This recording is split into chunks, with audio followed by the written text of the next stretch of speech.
Hello children. இது போன வீடியோவோட கண்டினியூவேஷன் தான். கிருஷ்ணன் உத்தவர்கிட்ட இப்ப சொல்றார், என்னுடைய இந்த அவதாரம் முடிய போகுது, முடிஞ்சிருத்து. நான் திருப்பியும் வைகுந்தத்துக்கு போயிடுவேன். அப்படின்னு சொன்ன உடனே உத்தவருக்கு ரொம்ப வருத்தமா போறது. கிருஷ்ணன் போறாருன்ட்டு. கிருஷ்ணா நீ இல்லாம நான்லாம் எப்படி இருப்போம்? என்ன மாதிரி பக்தர்கள்லாம் ரொம்ப மனசு தவிச்சு போயிடுவோமே. நானும் உன்னோடயே வந்துடுறேன் அப்படின்னு சொல்றார். அதுக்கு கிருஷ்ணன் சொல்றார், நான் போனா கூட வாங்மய ரூபம்னு இந்த ஸ்ரீமத் பாகவதத்துல இருக்கிற அந்த அந்த ஸ்கிரிப்ட் அந்த ஸ்கிரிப்சர் இருக்கு இல்லையா, அதுக்குள்ள நான் இருக்கேன். அதனால நீ என்னை எடுத்துட்டு பத்ரிநாத்துக்கு போ, பத்ரிகாசிரமத்துக்கு போய் அங்க இருந்துட்டு எல்லாருக்கும் தரிசனம் கொடுத்து எல்லாருக்கும் இதை பத்தி நான் சொல்லி கொடுத்துருக்குறேன். இந்த உத்தவ கீதைன்னு இதுக்கு பேர் வரும். இது எல்லாத்தையும் ஜனங்களுக்கு பரப்பணும் அப்படின்னு சொல்லி கொடுக்குறாரு.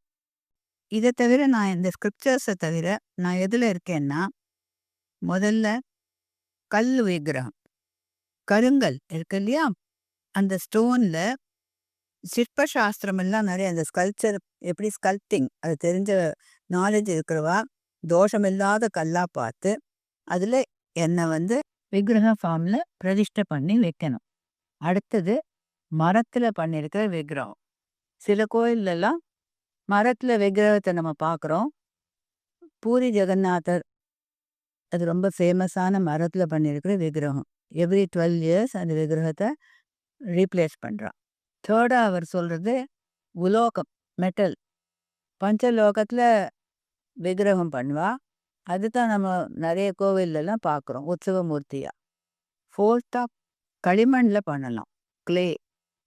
நம்ம பிள்ளையார் சதுர்த்தி போதெல்லாம் பார்க்குறோம், அந்த களிமண் ஃப்ரெஷ் களிமண் ஈரமாக இருக்குது, அந்த விக்கிரகத்தை பண்ணுவாள். அஞ்சாவதாக சந்தனத்தை சொல்கிறார், சாண்டல்வுட். நல்ல ஒரு சுத்தமான சாண்டல்வுட் கட்டையில் காரு பண்ணி செதுக்கி விக்கிரகம் பண்ணலாம். அடுத்தது பெயிண்டிங். சில சமயத்தில் செவரிலேயே அந்த வாலில் பெயிண்டிங் இருக்கும் பகவானோடது. இல்லைன்னா கேலண்டர் ஃபார்ம்லேயும் இருக்கலாம், ஃப்ரேம் போட்டு ஃபோட்டோவாகவும் இருக்கலாம். அடுத்தது ஜெம்ஸு.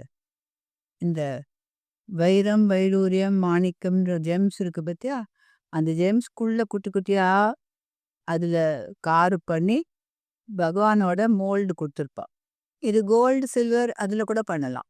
இதுக்கப்புறம் முக்கியமானது வியாசர் சொல்கிறது மனோத்தியானம். அது என்னன்னா, ஒவ்வொருத்தரும் பகவானை ஒரு பர்டிகுலர் உருவத்தை கொடுத்து தன்னோட மனசில் ஒரு பர்டிகுலர் பிடிச்ச பேரை கொடுத்து அதையே நினைச்சுன்னு இருப்பா. எப்போ பகவானை பற்றி அவளுக்கு ப்ரே பண்ணணும்னா அந்த பர்டிகுலர் உருவத்துக்கு தான் ப்ரே பண்ணுவாள். அதுவும் பெருமாளுக்கு ரொம்ப பிடிச்ச விஷயம்தான்.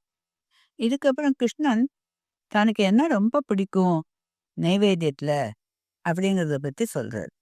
அவர் சொல்கிறார், நீ மனசில் ஒரு அன்போட ஒரு பாத்திரத்தில் தண்ணி பிடிச்சின்னு என் நேர்த்தாவில் வச்சா கூட அதை நீ அன்போடு கொடுத்தேன்னா நான் அதை ஆசையாக ஏற்றுப்பேன் அப்படிங்கிறார். இருந்தாலும் சில பக்தர்களுக்கெல்லாம் எதாவது பண்ணி கொடுக்கணும் பெருமாளுக்குன்ற ஒரு ஆசை வந்ததுன்னா அதுக்கு அவர் சொல்றார், முதல்ல எனக்கு வெல்லம் ரொம்ப பிடிக்கும்.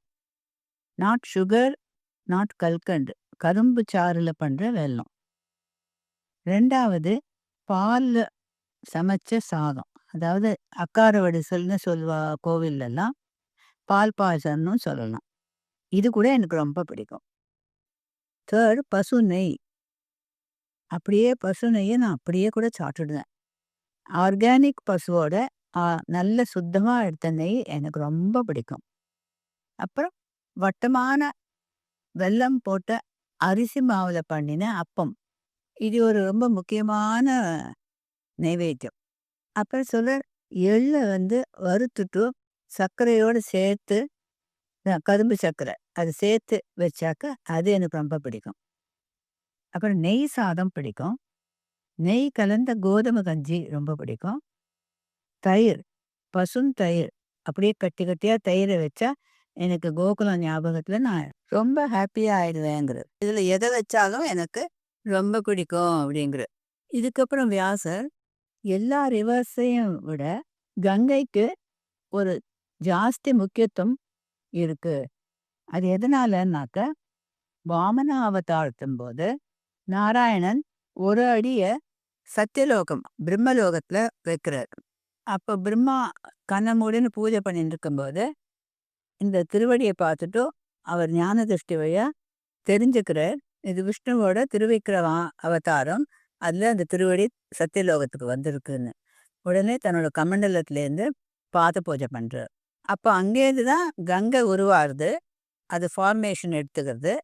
அங்கேருந்து சிவன் தலையில விழுந்து அதுக்கப்புறம் பூமிக்கு வருது, எல்லா இடத்துக்கும் வந்து பிரவாகம் எடுக்கிறார். அதனால்தான் கங்கா காயத்ரியில பாகீரத்தியைச்ச வித்மகே விஷ்ணு பத்யைச்ச தீமகி தன்னோ கங்கா பிரச்சோதயாத் அப்படின்னு ப்ரே பண்ணுவான்.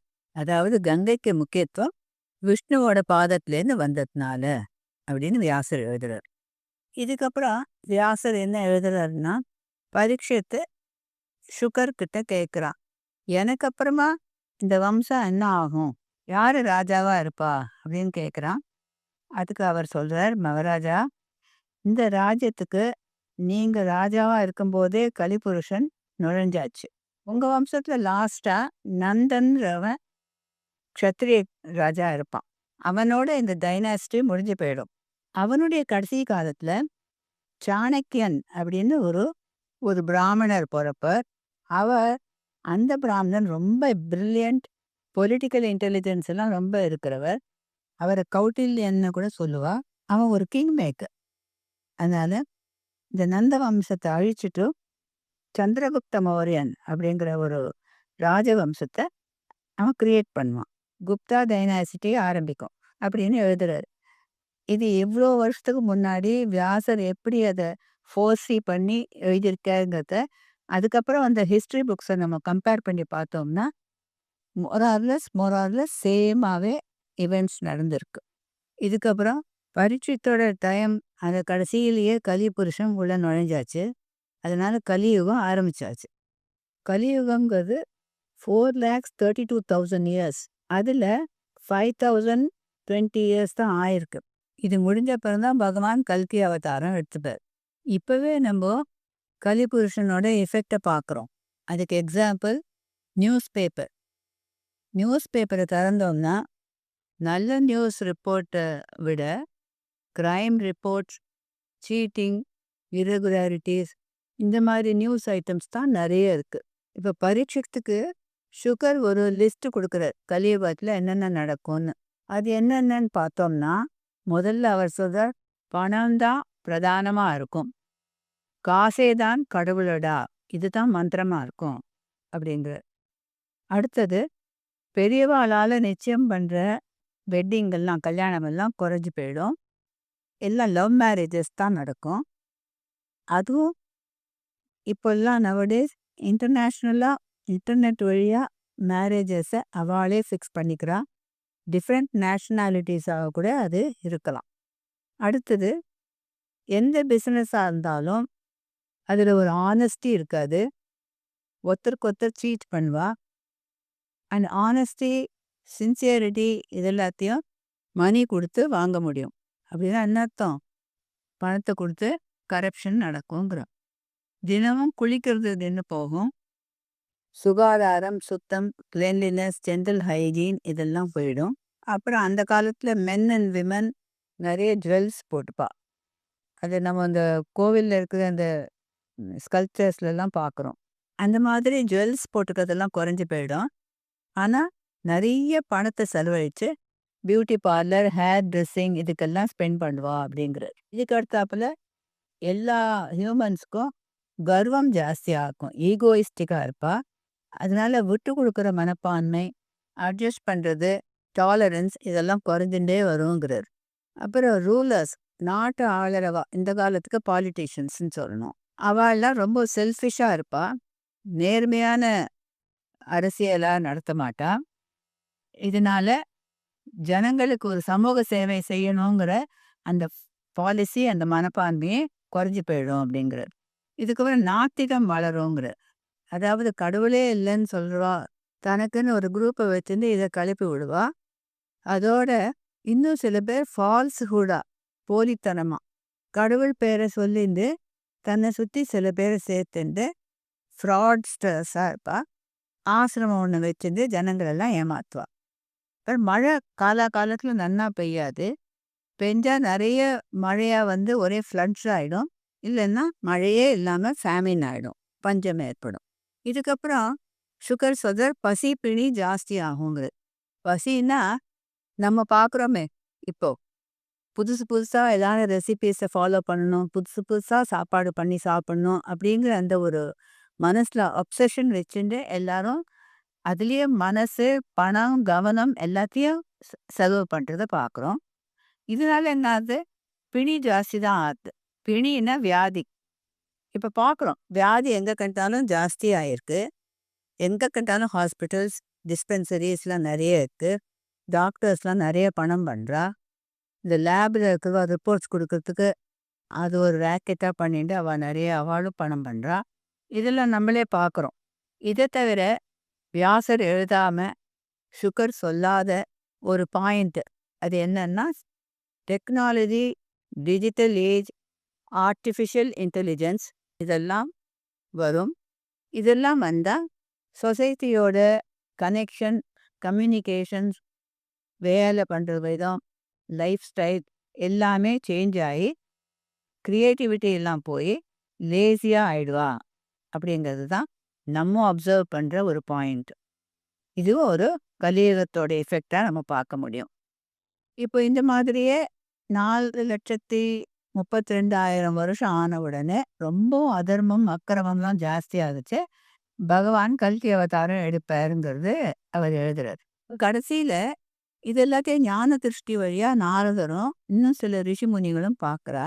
இதற்காக பகவான் இந்த மாதிரி ஒரு கலியுகத்தை கிரியேட் பண்ணணும் அப்படின்னு அவளுக்கு ஒரு சந்தேகம் வருது. அந்த டவுட்டை வியாசர்கிட்டே கேட்டு தெரிஞ்சுக்கலான்னு அவ வியாசர்கிட்ட போறா. வியாசர் வந்து கங்கை நதி கிட்ட இருக்கார். அந்த நதியில குளிக்கிறதுக்கு போயிருக்கார். அவர் தூரக்கேந்தே நாரதரும் பாக்கி ரிஷி முனிகளும் வரத பார்க்குறார். அவருக்கு இவ எதுக்காக அவர்கிட்ட வரா, என்ன அவ கேட்க போறான்னு தெரியும். அதனால அவர் என்ன பண்றார், அந்த கங்கையில குளிக்கச்சு முதல்ல சொல்றார், கலியுகம் வந்தா சிறந்தது அப்படிங்கிறார். உடனே தண்ணியில ஒரு மூழ்கி எழுந்துக்கிறார். திருப்பியும் கலியுகத்தை மாதிரி வேற ஈக்குவல் எதுவுமே இல்லை அப்படிங்கிறார். திருப்பியும் செகண்ட் டைம், தேர்ட் டைம் எல்லா யுகத்திலையும் ரொம்பவும் சிறந்தது கலியுகம் தான் அப்படின்னு சொல்லி மூழ்கிட்டு எழுந்துக்கிறார். அந்த மாதிரி 3 தடவை டிப் பண்ணி எழுந்துக்கிட்ட உடனே நாரதர் அங்கே வந்த உடனே, நாங்கள் என்ன கேட்க போகிறோங்கிறத முதல்லயே தெரிஞ்சுட்டு பதில் சொல்கிற மாதிரி இருக்கு. அதுக்கு காரணம் சொல்ல முடியுமா அப்படின்னு கேட்குறார். அதுக்கு வியாசர் சொல்கிறார், பாக்கி யுகத்துலலாம் தர்மம் எங்கே கண்டாலும் கிடைக்கும், மலிவானது, ப்ரிவலண்ட்டாக இருக்கு.